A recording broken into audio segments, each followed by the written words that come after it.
बिस्मिल्लाहिर्रहमानिर्रहीम। हम मौजूद हैं 10th क्लास के नेक्स्ट टॉपिक के साथ। हम टॉपिक पढ़ रहे हैं प्रॉब्लम सॉल्विंग स्टेप्स, मसाइल हल करने के इक़दाम। हमने इसमें सबसे पहला प्रॉब्लम आइडेंटिफिकेशन यानी मसला की शनाख्त को पढ़ा, स्पेसिफाई रिक्वायरमेंट ज़रूरत वजाहत से बयान करना इसको पढ़ा, एनालाइजिंग द प्रॉब्लम मसला का तज्जिया करना इसको पढ़ा।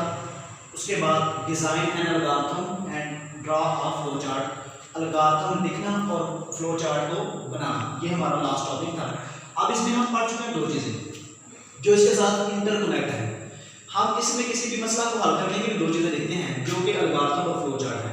एल्गोरिथम दरअसल क्या है, ये एल्गोरिथम क्या होता है, ये मराहल का मुतनाही सेट होता है कि जो किसी भी मसले को हल करने के लिए एक हमें रोड मैप देता है, एक फिनिट सेट ऑफ स्टेप्स देता है, फिर इससे हम आगे बढ़ाते हैं फ्लो चार्ट। लेकिन जब हम एल्गोरिथम को डेवलप कर रहे होते हैं तो उसमें मुमकिन तौर पर कुछ गलतियां भी हो सकती हैं और वो गलतियां यूं की तो फ्लो चार्ट में आ जाती हैं।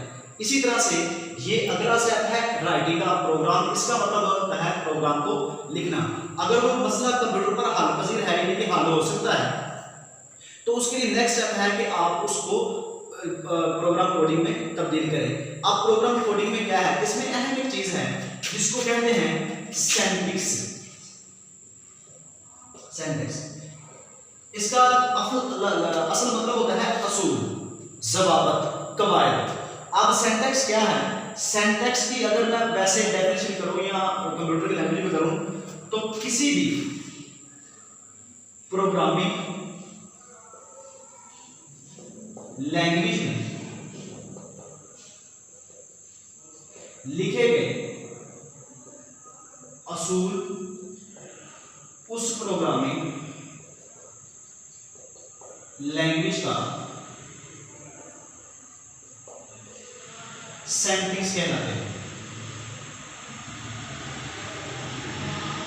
यानी कि किसी भी प्रोग्रामिंग लैंग्वेज में लिखे गए असूल उस प्रोग्रामिंग लैंग्वेज का सिंटैक्स लाते हैं। हम थोड़ा सा कनेक्ट हैं डॉस के साथ। अब डॉस क्या है, ये भी एक ऑपरेटिंग सिस्टम है। DOS stand for disk operating system. अब ये जो डॉस है उसमें क्या होता है, आपके पास एक मखसूस सिंटैक्स है।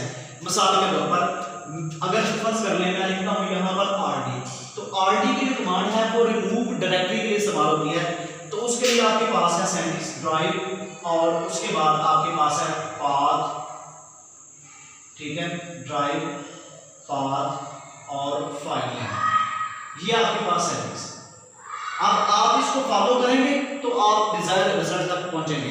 तो बिल्कुल उसी तरह से अगर आप जब प्रोग्राम लिखते हैं तो फिर कंप्यूटर ने इसको फॉलो करना होता है। यानी कि दरअसल ये एल्गोरिथम है कंप्यूटर के लिए। पढ़ते हैं वो क्या कह रहा है, वो कह रहा है दिस स्टेप्स, दिस स्टेप, ये मरहला involves the conversion of an algorithm, ये एल्गोरिथम को कन्वर्ट करता है टू द प्रोग्राम, किसी भी प्रोग्राम में। अब प्रोग्राम सुन ले क्या है, कंप्यूटर को दी जाने वाली हदायत का सेट या हदायत की तरतीब, वो प्रोग्राम कहलाता है। यानी कि ये एल्गोरिथम से आगे प्रोग्राम में डेवलप हो रहा है। ये तीन चीजें हैं, एल्गो, प्रो, फ्लो, यानी एल्गोरिथम, प्रोग्राम और फ्लो चार्ट। एल्गोरिथम और प्रोग्राम आपस में इट्सली इंटरकनेक्ट नहीं है। एल्गोरिथम के बाद आप फ्लो चार्ट बना सकते हैं, लेकिन जो प्रोग्राम है वो आपका कंप्यूटर मशीन पर जो है वो एप्लीकेबल होता है। हाँ जी, algorithm written in the programming language, जो कुछ प्रोग्रामिंग लैंग्वेज में लिखा गया होता है। फॉर दिस पर्पस, इस मकसद के लिए द प्रोग्रामर, उस प्रोग्राम को बनाने वाला, मस्ट नो, जरूर इल्म होना चाहिए किसका, the syntax of the program, उस लैंग्वेज का जो प्रोग्रामिंग सिंटैक्स है उसका जरूर इल्म होना चाहिए। चूजन, अब आगे वो डेफिनेशन दे रहा है सिंटैक्स की। अब सिंटैक्स क्या है, द ग्रामेटिकल रूल्स, वो ऐसे असूल ऑफ प्रोग्रामिंग लैंग्वेज, किसी भी प्रोग्रामिंग लैंग्वेज के, टू राइट प्रोग्राम, प्रोग्राम लिखने के लिए, are referred to the syntax. इसको हम क्या कहते हैं, syntax of the programming language. इसको हाईलाइट भी कर रहे हैं, सिंटैक्स की डेफिनेशन लिखी हुई है। उसके बाद है टेस्ट एंड डीबग का प्रोग्राम। नेक्स्ट टॉपिक है हमारा छठा, टेस्ट एंड डीबग का प्रोग्राम। हमने एल्गोरिथम के टॉपिक में एक डेफिनेशन पढ़ी थी टेस्ट डाटा की, ये बिल्कुल उससे मिलती जुलती है। अब टेस्ट डेटा की मदद से हम क्या करते थे, क्योंकि हम अलगारिथम जब मैनुअली बनाते हैं या कंप्यूटर पर भी बनाते हैं तो उसको दोबारा से हमें ज़रूर टेस्ट करना चाहिए। उसकी वजह है कि इंसान है, उसमें कुछ एरर्स हो सकती हैं, उसमें ग्रामेटिकल मिस्टेक्स हो सकती हैं, उसमें रन टाइम मिस्टेक्स हो सकती हैं, या इसके अलावा भी कुछ मिस्टेक्स हो सकती हैं, गलती हो जाती है। अगर किसी भी अलगारिथम में पी की गलती होती है वो आर तक चलती है और उसका गलत आउटपुट देखकर फिर हमें पता चलता है कि जी, फिर हम दोबारा उसको जो है वो देखते हैं कि कहाँ से गलती है। इसलिए बेहतर होता है कि हम उसको इस मरहले में पहले से गुजारें। टेस्ट एंड डीबग वो मरहला है। बग का मतलब होता है गलती और डीबग का मतलब होता है ऐसा मरहला जो गलतियों को तलाश करे और उसको दूर निकाल दे, और उसको हम कहते हैं डीबगिंग का प्रोसेस। जब आप अलगारिथम या प्रोग्राम डेवलप कर चुके होते हैं तो उसका बगौर मुशाहदा करना और उसमें से गलतियों को ढूंढना, ये मरहला कहलाता है टेस्ट एंड डीबग का प्रोग्राम। पढ़ते हैं बुक से। वो कहता है test and debug the program, this stage requires. वो कहता है ये मरहला तकाजा करता है एवेल्युएटिंग द प्रोग्राम, कि आप प्रोग्राम को एवेल्युएट करें, टू वेरीफाई, ये जानने के लिए that it works as desire. आप देखें कि क्या ये जो आपने अलगारिथम बना लिया है, क्या ये आपका डिजायर वर्क भी पूरा करेगा कि नहीं करेगा। जो आप चाह रहे हैं इससे वो काम ले सकते हैं आप इससे, कि नहीं ले सकते। Don't rely on just one test case. वो कहता सिर्फ एक दफा ही ना देखें। मिसाल के तौर पर बायो का भी होना है कि आपका कोई भी चीज ला कब बनती है। बायो में जो स्टूडेंट्स उनको पता होगा, जो ला होता है कानून होता है। मिसाल के तौर पर एक कानून है action reaction equal but opposite direction, यानी कि हर अमल का रद्द-ए-अमल होता है बराबर मगर मुखालिफ सिमत में। अब इसमें क्या है मुखालिफ सिमत। अब ये ला कैसे बन गया, अब ये ला ऐसे नहीं बन गया, इसको बार बार टेस्ट करने से जब एक ही रिजल्ट मिला है कि ये वाकई ऐसा ही होता है, तो फिर उन्होंने उसको ला बना दिया है। तो कोई भी चीज जो ला बनती है या बिल्कुल सच साबित हो जाती है, वो तजर्बात बार बार करने से हो तो फिर उस पर। इसी तरह से जब आप अलगारिथम बनाते हैं तो आप एक ही दफा इसको इत्तफा नहीं करते इस पर, बल्कि उसको बार बार टेस्ट करते हैं ताकि कोई छोटी मोटी गलती है तो वो आपको पता चल जाए और आप इसको निकाल दें और डीबगिंग का प्रोसेस कर लें। हाँ जी, पढ़ते हैं।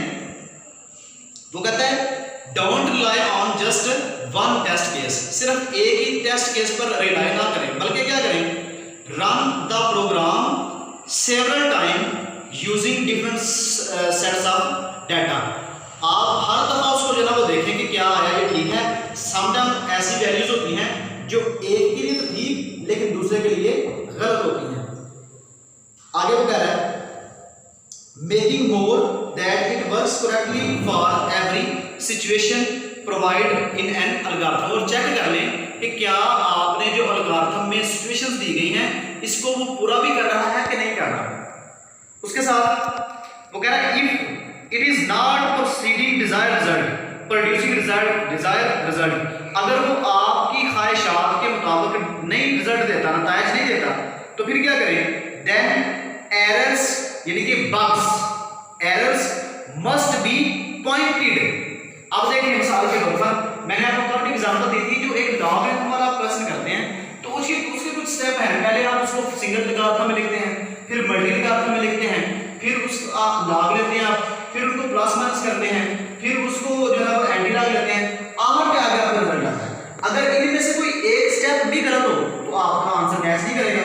तो इट मींस जो स्टेप्स होते हैं वो मरकजी अहमियत के हामिल होते हैं। वो कह रहा है bugs must be pointed out, और देखेंगे कहां से गलती है। डीबगिंग इज द प्रोसेस, ये डेफिनेशन नीचे भी दी गई है, अगर यहां से निशान लगाना तो यहां से लगा। वो कहता है debugging is the process, debugging एक ऐसा मरहला है of finding and removing errors, गलतियों को तलाश करना और ढूंढना इन द प्रोग्राम, इसको हम क्या कहते हैं, debugging. There can be 3 types of programming errors. Programming errors की 3 किस्म हैं।